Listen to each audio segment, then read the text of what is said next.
लाडकी बहीण योजना सर्वात मोठी अपडेट 13, 14, 15 एप्रिल आजचा मोठा निर्णय. गुढीपाडव्याची भेट आता जमा होणार. आता ती वेळ आली आहे. 18 जिल्हे आणि 10 बँकेमध्ये सर्वात अगोदर पैसे जमा होणार.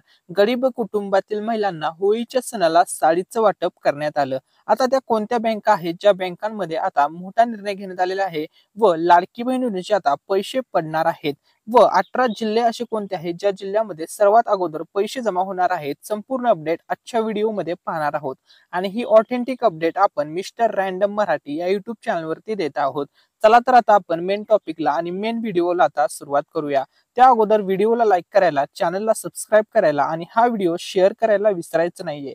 तर बघा, नमस्कार. आजची update authentic update, Ladki Bahin योजनेसंदर्भातील update. April हप्ता ठरला, या दिवशी होणार पैसे जमा. महिलांच्या खात्यामध्ये या दिवशी बँकेकडून त्यांच्या मोबाईलवरती मेसेज येणार की तुमच्या खात्यामध्ये लाडकी बहीण योजनेचे पैसे ट्रान्सफर करण्यात आलेले आहेत, जमा करण्यात आलेले आहेत. तर तो कोणता दिवस आहे ज्या दिवशी महिलांच्या खात्यामध्ये आता एप्रिलचा हप्ता जमा होणार आहे? तर एप्रिलच्या हप्त्यासंदर्भात सर्वात पहिली गुड न्यूज अपडेट अशी आहे की एप्रिलच्या हप्त्याची तारीख ठरली आहे, मुहूर्त ठरला आहे. आता या दिवशी होणार कोणता दिवस आहे ज्या दिवशी महिलांच्या खात्यामध्ये पैसे पडणार आहेत, पैसे जमा होणार आहेत? नमस्कार. आजची लेटेस्ट आणि ऑथेंटिक अपडेट. तर बघा, एप्रिल महिन्याचा हप्ता अक्षय तृतीयेच्या दिवशी जमा होणार. अशा प्रकारच्या तुम्ही बातम्या अनेक न्यूज चॅनलवरती, युट्यूबवरती किंवा इतर सोशल मीडिया प्लॅटफॉर्मवरती, फेसबुक, इंस्टाग्राम सगळीकडे पाहिले असतील.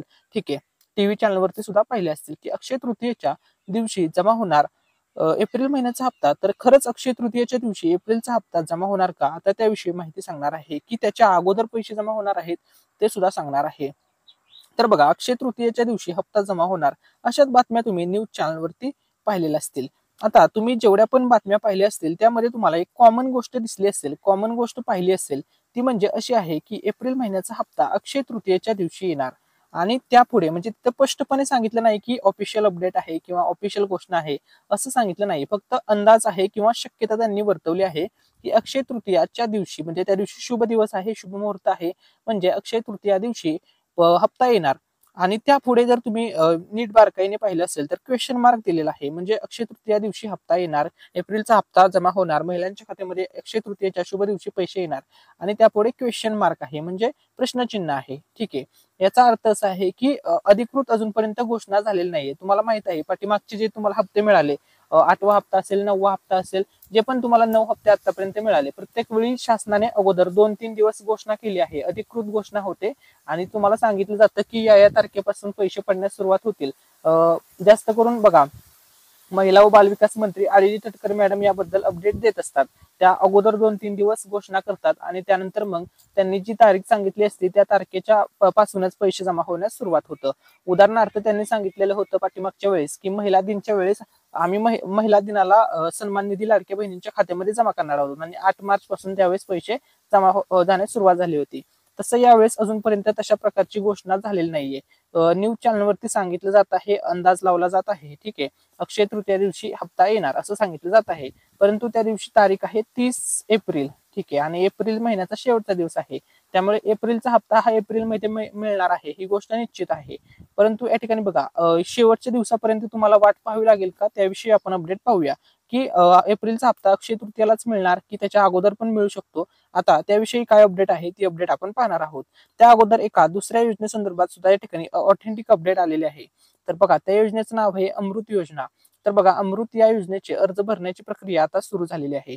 आता नेमकी ही योजना कोणासाठी आहे, काय आहे, तुम्ही कशा प्रकारे या योजनेमधून या योजनेअंतर्गत लाभ मिळवू शकता, आता त्याविषयी अपडेट पाहूया. तर बघा, महाराष्ट्र राज्य परीक्षा परिषदेची शासकीय संगणक टंकलेखक लेखन बेसिक कोर्स प्रमाणपत्र परीक्षा उत्तीर्ण होतील त्यांना 6,500 रुपये मिळणार आहेत. बघा, प्रोत्साहनात्मक मिळणार आहेत. तर जे उमेदवार महाराष्ट्र राज्य परीक्षा परिषदेची ऑनलाईन लघुलेखन परीक्षा उत्तीर्ण होतील त्यांना बघा 5,300 रुपये प्रोत्साहनात्मक मिळणार आहे. ठीक आहे, आता तुम्हाला एक्झॅक्टली समजलं आहे ही योजना कोणासाठी आहे. तर टायपिंगच्या विद्यार्थ्यांसाठी आहे. ठीक आहे, आता या ठिकाणी लक्षामध्ये घ्या सर्वात मोठी गोष्ट, आता या योजनेसाठी अर्ज सुरू आहेत.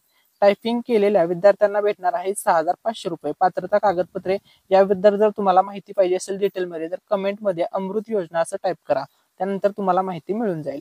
ठीक आहे, त्यानंतर बघा, दुसऱ्या योजनेचे सुद्धा म्हणजे लाडकी बहीण योजनेप्रमाणे आता या योजनेचे सुद्धा पैसे थेट खात्यात जमा होणार आहे. तर त्या योजनेचं नाव आहे दिव्यांग मानधन योजना. बघा, दिव्यांग मानधन योजना या योजनेच्या आता थेट खात्यात पैसे जमा होणार आहेत आणि या संदर्भात महत्वाचे आदेश मुख्यमंत्री देवेंद्र फडणवीस साहेबांनी दिले आहेत. तर मुख्यमंत्री देवेंद्र फडणवीस साहेबांनी काय आदेश दिले आहेत, आता ते आदेश आपण पाहूया.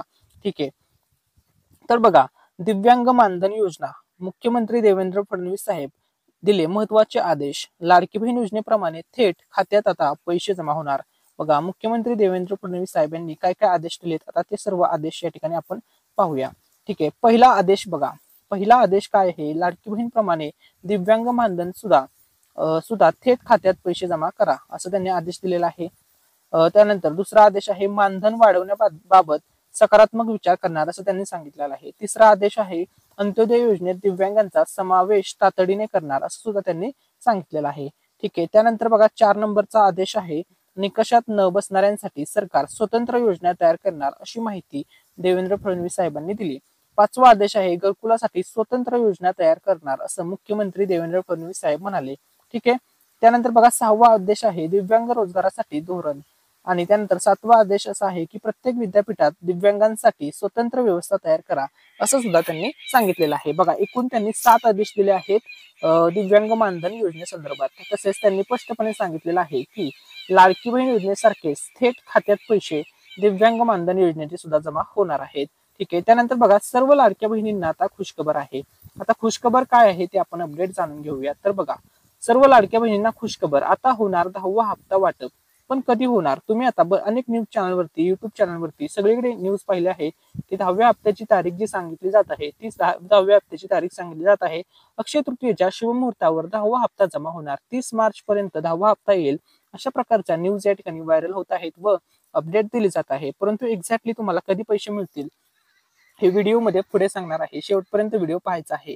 त्यानंतर या ठिकाणी बघा संजय गांधी निराधार योजना, आता या योजनेसंदर्भात अपडेट आलेली आहे. बघा, अनुदान 2025 प्रति महिना तुम्हाला 1500 रुपये दिले जातात. लाडकी बहीण योजनेमधून सुद्धा 1500 मिळतात. संजय गांधी निराधार योजनेअंतर्गत सुद्धा तुम्हाला 1500 रुपये दिले जातात. आता ही योजना नक्की कोणासाठी आहे, आता आपण त्याविषयी अपडेट पाहूया.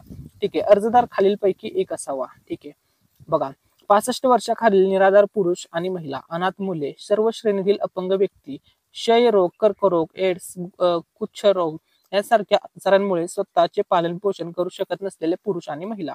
ठीक आहे, निराधार विधवा, आत्महत्या केलेल्या शेतकऱ्यांच्या विधवांसह, घटस्फोट प्रक्रियेतील महिला आणि घटस्फोटित पटपोटगी नाही, ज्या महिलांवर अत्याचार झाले आहेत आणि वेश्या व्यवसायातून मुक्तता करण्यात आली आहे, तसेच ट्रान्सजेंडर, देवदासी, 35 वर्षापेक्षा जास्त वयाच्या अविवाहित महिला, तुरुंगात शिक्षा भोगणाऱ्या कैद्याच्या पत्नी, सिकल सेल आजाराने ग्रस्त असलेल्या, तर या सर्व यासाठी पात्र असणार आहेत. आता यासाठी कागदपत्रे कोणकोणती लागणार आहेत, आता बघा आपण आवश्यक कागदपत्रे कोणती असणार आहेत त्याविषयी अपडेट पाहूया. बघा, आधार कार्ड, पासपोर्ट आकाराचा फोटो, सही केलेली असली पाहिजे, महाराष्ट्र राज्याचे रहिवासी प्रमाणपत्र, अधिवास प्रमाणपत्र, बँक खात्याची माहिती, बँकेचे नाव, शाखेचे नाव, पत्ता, IFSC इत्यादी लागणार. जिल्हा समाज कल्याण कार्यालयाला आवश्यक असलेले इतर कोणतेही कागदपत्र, वैद्यकीय प्रमाणपत्र किंवा अक्षमता रोग प्रमाणपत्र, सरकारी रुग्णालयाच्या सिव्हिल सर्जन आणि वैद्यकीय अधीक्षकांनी जारी केलेले मोठ्या आजाराच्या बाबतीत वयाचा पुरावा, कुटुंबाचे उत्पन्न, BPL कार्ड, अपंगत्व प्रमाणपत्र, ट्रान्सजेंडर प्रमाणपत्र, पतीचा विवाह प्रमाणपत्र आणि मृत्यू प्रमाणपत्र विधवा अर्जदारांच्या बाबतीत. तर बघा, एवढ्या सर्व गोष्टी लागणार आहेत या योजनेमध्ये. बघा, संजय गांधी निराधार या योजनेअंतर्गत सुद्धा तुम्हाला 1500 रुपये प्रति महिना रक्कम दिली जाते. लाडकी बहीण योजनेसारखीच रक्कम दिली जात असते, म्हणजे वर्षाला 18,000 रुपये तुम्हाला या योजनेअंतर्गत दिले जातात. आता बघा, लाडकी बहीण योजनेचा 10वा हप्ता जमा होणार आहे आणि हा जो 10वा हप्ता जमा होणार आहे हा महाराष्ट्र राज्यातील 36च्या 36 जिल्ह्यामध्ये आता 10व्या हप्त्याचे पैसे पडणार आहेत. सर्वात आधी कोणत्या बँकेमध्ये पैसे येतील, तर बघा या ठिकाणी लक्षामध्ये घ्या, सर्वात अगोदर 18 बँकांमध्ये पैसे येणार आहेत. तर त्या 18 बँक्स कोणत्या आहेत ज्या बँकेत पैसे येणार आहेत, तर तुम्हाला स्क्रीनवरती जेवढ्या पण बँका दिसत आहेत आणि यामध्ये पोस्ट बँकेचा समावेश करा. सर्वात अगोदर 18 बँकात पैसे येणार आणि जर तुमचं या 18 बँक सोडून इतर कोणत्याही बँकेचं अकाउंट असलं तरी सुद्धा तुम्हाला पैसे मिळणार आहेत. आणि 36 जिल्ह्यापैकी सर्वात अगोदर 18 जिल्ह्यामध्ये पैसे येणार आहेत, या साईडच्या 18 जिल्ह्यामध्ये पैसे येणार आहेत. टप्प्याटप्प्याने सर्व जिल्ह्यात पैसे वाटप होणार आहेत. 36 जिल्ह्यात टप्प्याटप्प्याने पैसे पडणार आहेत. ठीक आहे, त्यानंतर बघा लाडकी बहीण योजना मोठी अपडेट. लाडकी बहीण योजना तसेच लेक लाडकी या योजनेसाठी आता 50,55,00,000 रुपयांची तरतूद करण्यात आलेली आहे. ठीक आहे. त्यानंतर बघा पुढची अपडेट. महिलांच्या सक्षमीकरणासाठी बालकांच्या पोषणाला चालना देण्यासाठी महिला व बालविकास विभागाला 31,907 कोटी रुपयांचा निधी देण्यात आलेला आहे. ठीक आहे. त्यानंतर लाडकी बहीण योजनेसंदर्भात अपडेट अशी आहे की मुख्यमंत्री माझी लाडकी बहीण योजनेसाठी 36,000 कोटी रुपयांची तरतूद सुद्धा करण्यात आलेली आहे. तसेच होळीच्या सणाला गरीब कुटुंबातील ज्या महिला अंत्योदय शिधापत्रिकाधारक महिला आहेत त्यांना होळीच्या सणाला मोफत साडी रेशनच्या दुकानावरती वाटप करण्यात आलेली आहे. तुम्हाला साडी मिळाली का नाही हे कमेंटमध्ये नक्की टाका. तसेच लाडकी बहीण योजनेचा जो 10वा हप्ता आहे तो आता बघा कोणत्याही क्षणी तुमच्या खात्यामध्ये जमा होऊ शकतो.